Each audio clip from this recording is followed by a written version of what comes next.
Bonjour les élèves, j'espère que vous allez bien. Alors, vous avez logiquement commencé à découvrir ce document. Il s'agit donc d'une peinture, d'une huile sur toile pour être précis, qui représente Louis XIV. Alors Louis XIV en 1701, c'est-à-dire plutôt à la fin de sa vie.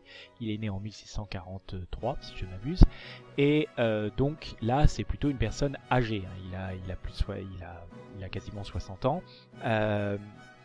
Donc c'est plutôt à la fin de son règne et il va vivre encore plusieurs années puisqu'il meurt en 1715, mais donc on est plutôt à la fin du règne de Louis XIV plutôt qu'au début. Et les vidéos que vous avez vues le dernier cours, c'était plutôt au début du règne de Louis XIV. Alors, qu'est-ce qu'on a à remarquer sur ce document qui est un document extrêmement célèbre? Alors, vous avez logiquement repéré les symboles royaux. Il y a 3 symboles royaux qu'on retrouve dans quasiment tous les royaumes d'Europe, c'est-à-dire la couronne, le sceptre et le trône, et vous avez la marque, si j'ose dire, des rois de France, qui est la fleur de lys. Alors, ce qui est intéressant, ce que vous avez peut-être remarqué, c'est que les symboles royaux sont plutôt en retrait par rapport au roi. C'est-à-dire que le roi ne porte pas la couronne, le trône se devine à peine, et il porte le sceptre à l'envers. Alors ça peut sembler un peu curieux. Est-ce que ça veut dire que le roi, que Louis XIV néglige son pouvoir royal et que ça le désintéresse? Pas du tout. En fait, le message qu'il veut faire passer, faites attention, hein, ce n'est pas une photographie, c'est une mise en scène, hein, c'est-à-dire que ça ne représente pas vraiment Louis XIV, ça représente Louis XIV tel qu'il voulait être représenté. Donc il y a réfléchi, le peintre et Louis XIV ont réfléchi à comment représenter le roi de France. Et bien en fait, ce que Louis XIV veut qu'on retienne de lui, c'est qu'il est le roi. Que Louis XIV est un roi et qu'il n'a même pas besoin de porter une couronne pour qu'on le reconnaisse. Il veut bien montrer que tout le monde sait qui est Louis XIV. Tout le monde sait à quoi ressemble Louis XIV. Et d'ailleurs, peut-être que quand vous avez vu cette image, vous avez dit « Ah tiens, c'est Louis XIV ». Alors que si vous avez montré une image d'un roi moins connu, vous ne l'auriez pas reconnu immédiatement. Donc, c'est bien cela que veut faire Louis XIV, c'est montrer à quel point il est célèbre, à quel point il n'a même plus besoin d'avoir une couronne pour qu'on sache que c'est lui le roi de France. Qu'est-ce qu'il veut montrer à travers le sceptre qui est à l'envers? C'est un peu bizarre, vous voyez, il l'utilise comme pour son confort. Alors en fait, est-ce que ça veut dire qu'il a besoin d'une canne? Non, pas du tout. S'il avait une canne, il serait adossé là-dessus. Non, ça veut dire qu'en fait, il l'utilise comme son sceptre, c'est un accessoire presque de mode en fait. Louis XIV utilise le pouvoir sans aucune difficulté, ça ne lui dérange pas, ça ne lui demande aucun effort d'être roi, ça ne lui demande aucun effort de diriger, donc en fait, il montre que c'est d'une facilité enfantine pour lui, donc il n'a même pas besoin, si vous voulez, de mettre en scène qu'il a le pouvoir symbolisé par le sceptre. Alors, le trône, c'est pareil, il n'a pas besoin d'être assis, en fait, il est au-delà de tout ça. Alors, comment on voit que le roi de France est riche? Alors, Louis XIV, au début de son règne, n'était pas très riche, hein, puisque le royaume était très souvent en guerre, une grande partie de l'argent qui devait arriver à l'État était détourné, et on l'a vu à travers l'arrestation de Fouquet, il a réussi à récupérer une grande partie de l'argent que pouvaient détourner des nobles, des ministres. Bref, il limite la corruption et il en profite pour s'enrichir considérablement et pour mettre en scène du coup son pouvoir. Alors, ce que on le voit à travers notamment son manteau d'hermine. Alors le manteau d'hermine, c'est donc un manteau de fourrure, et de l'autre côté, là, vous voyez, donc ça c'est très doux, hein, c'est de la fourrure, et de l'autre côté, vous voyez, donc c'est du fil d'or et un fil bleu, la couleur du roi. Alors, si vous regardez, hop, je vais y arriver, si vous regardez, c'est un manteau dit d'hermine. Alors l'hermine c'est quoi? C'est ce petit animal là, c'est un petit rongeur, et c'est un animal assez rare, même à l'époque, et qui coûte extrêmement cher. Voilà. Donc vous voyez qu'il a un manteau d'hermine gigantesque. Alors si vous regardez les points noirs là, c'est la queue de l'hermine. Vous voyez la queue de l'hermine. Donc ça vous laisse imaginer le nombre d'hermines qu'il a fallu pour faire un manteau de cette taille. C'est-à-dire que rien que son manteau coûterait aujourd'hui des millions et des millions d'euros. Donc c'est quelque chose, c'est un objet d'un très grand luxe. Voilà. Alors il y a d'autres choses qui symbolisent son luxe, bien évidemment. Vous voyez qu'il y a une décoration très riche dans le tableau et il a une tenue très riche. Il a donc des bas de soie. Alors c'est ce que portaient les nobles généralement. Il a ce qu'on appelle une culotte bouffante et donc c'est une sorte de short bouffant, hein, voilà, c'était la mode à cette époque-là. Bon. Alors, si vous regardez Louis XIV, eh bien, il a une coupe un peu bizarre, je pense que vous l'avez sans doute remarqué. Alors pourquoi il a cette coupe bizarre? C'est parce qu'en fait c'est une perruque, et c'est une perruque où il a volontairement mis énormément de cheveux. Pourquoi? Parce qu'en fait Louis XIV, assez jeune, a commencé à perdre ses cheveux. Il souffrait de calvitie. Et très rapidement, il n'avait pratiquement plus de cheveux, il était chauve.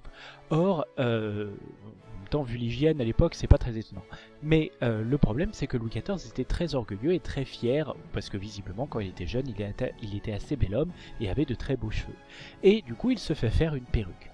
Et ce qui est assez amusant, c'est que à partir de ce moment-là, à partir du moment où Louis XIV se met à mettre une perruque, eh bien tout le monde va commencer à mettre des perruques. Les nobles vont l'imiter, les grands seigneurs vont l'imiter, et ensuite les étrangers vont l'imiter. Les riches, hein, ça coûte extrêmement cher une perruque, puisque c'est des vrais cheveux, hein, c'est des gens qui vendaient leurs cheveux. Donc le roi d'Angleterre se met à porter une perruque, les rois italiens, les rois allemands, le roi d'Espagne se met à porter une perruque, même en Russie on se met à porter des perruques. Et alors que ces gens-là ne souffrent pas du tout de calvitie, mais ils vont mettre sur leurs cheveux une perruque et ils vont avoir des coupes de cheveux qui ressemblent, qui vont suivre la mode de Louis XIV. Louis XIV va fixer plusieurs modes au cours de sa vie, hein. Là par exemple c'est une perruque fin Louis XIV, hein, plutôt vers la fin de son règne. Au fur et à mesure la perruque est de plus en plus volumineuse. Ça va durer 150 ans. Pendant 150 ans, tous les gens riches d'Europe vont porter des perruques, tout simplement parce qu'ils imitent la mode. Et qui a fixé cette mode-là? C'est Louis XIV. Vous voyez, c'est le premier de ce qu'on appellerait aujourd'hui un influenceur. Alors, est-ce qu'il y a d'autres choses à vous dire? Oui, sur les jambes, vous avez sans doute remarqué qu'il a une position de jambe un peu particulière. Alors je sais, ça vous fait toujours beaucoup rire de voir les chaussures qu'il a, parce que ça fait des chaussures de filles. À l'époque, c'était des chaussures de riches surtout. C'est des chaussures qui coûtent très cher. Et vous avez peut-être remarqué qu'il a une position particulière. En fait, il est dans un pas de danse. Il fait un pas de danse.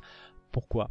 Parce que, en fait, Louis XIV, quand il était jeune, il était très bon danseur. Il faisait beaucoup de balles et il était très doué visiblement pour ça. Donc, il se représente comme un grand danseur qu'il a été. Bon.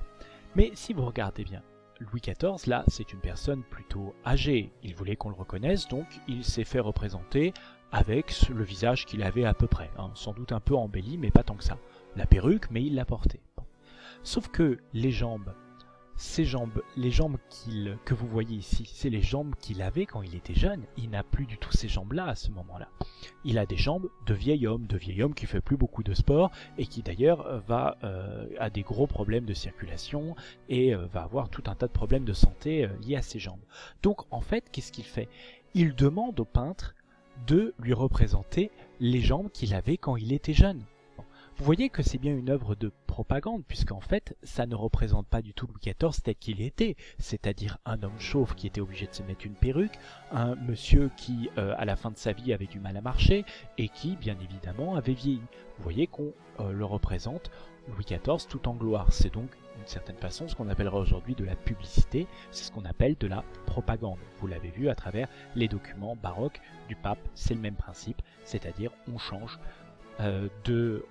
la réalité pour essayer de se mettre en valeur.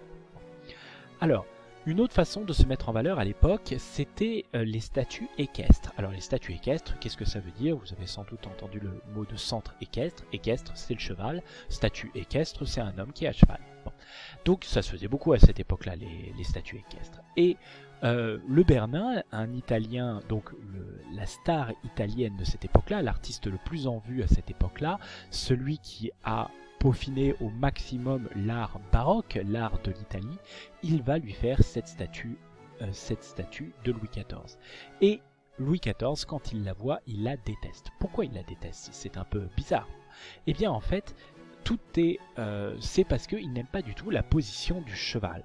Vous voyez, le cheval a l'air plus musclé que lui. Le cheval a l'air de se rebeller contre le roi et on a l'impression que Louis XIV est presque en train de tomber de cheval. Et du coup, Louis XIV n'aime pas du tout ça, puisque Louis XIV lui considère que, bien évidemment, c'est un noble, donc un seigneur, il sait très bien monter à cheval, il a beaucoup chassé étant jeune, donc il sait très bien monter. Et il se dit, mais mes sujets vont se dire que je ne sais même pas monter à cheval, que je ne sais même pas diriger un cheval, et si je ne sais pas diriger un cheval, comment vont-ils penser que je sais diriger mon royaume? Donc il déteste cette statue. Vous voyez, les statues que préfère Louis XIV, c'est des statues comme cela. Donc là vous voyez, il a le chapeau, un chapeau avec des plumes, bon ça c'était la mode à cette époque-là, mais vous voyez que Louis XIV, alors ça c'est une copie, on n'a plus, on n'a plus beaucoup de statues de l'époque, mais les statues que préférait Louis XIV ressemblaient beaucoup plus à ça. Vous voyez, le cheval est mine de rien plus fin, on voit que c'est pas... Là, on a l'impression que c'est le cheval, il est très musclé et que Louis XIV, il a du mal à le dominer. Là, on voit que Louis XIV domine le cheval et qu'il est un très bon cavalier, ce qu'il était d'ailleurs sans aucun doute. Donc, vous voyez, le message véhiculé derrière n'est pas du tout le même. Bon, là, on voit bien que qui est-ce qui est mis en valeur? Le roi. Bon, vous comparez très rapidement, la chose est assez évidente. Bon. Mais en fait, ça n'est pas tout. Louis XIV, en fait, a utilisé ce stratagème. Il a invité la star italienne. À l'époque, la mode est italienne. La mode est faite par les Italiens, comme aujourd'hui, d'une certaine façon, la mode peut être faite par les Américains ou par, je dis n'importe quoi, certaines stars japonaises. Bon, ça dépend. Ça dépend quelles sont les cultures qui vous intéressent le plus. Bon. À l'époque, c'était largement les Italiens. Ils avaient inventé la Renaissance, puis ils avaient inventé le baroque.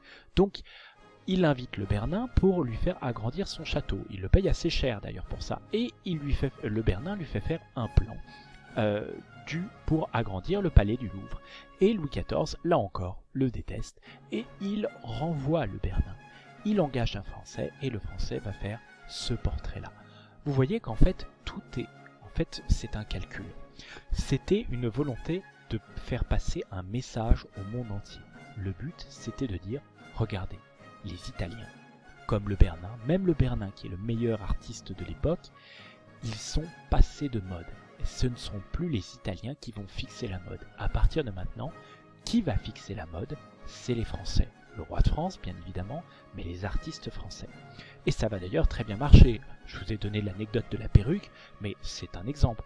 Mais par exemple, les châteaux vont être les nouveaux types de châteaux français, d'un style, ce qu'on appelle classique. Pourquoi classique? Alors parce que ça respecte un certain nombre de règles très précises. C'est un style français où on oublie le baroque, si vous voulez, on tourne le dos au baroque pour vanter un style français. On pourrait l'appeler le style français, l'art classique, hein. C'est-à-dire ça date de l'époque de Louis XIV et en gros les 100 ans qui suivent. On montre que les Italiens, le baroque, c'est passé de mode et on essaye de faire une nouvelle esthétique fondée sur la ligne droite, sur la symétrie, et le Louvre ressemble toujours à ça.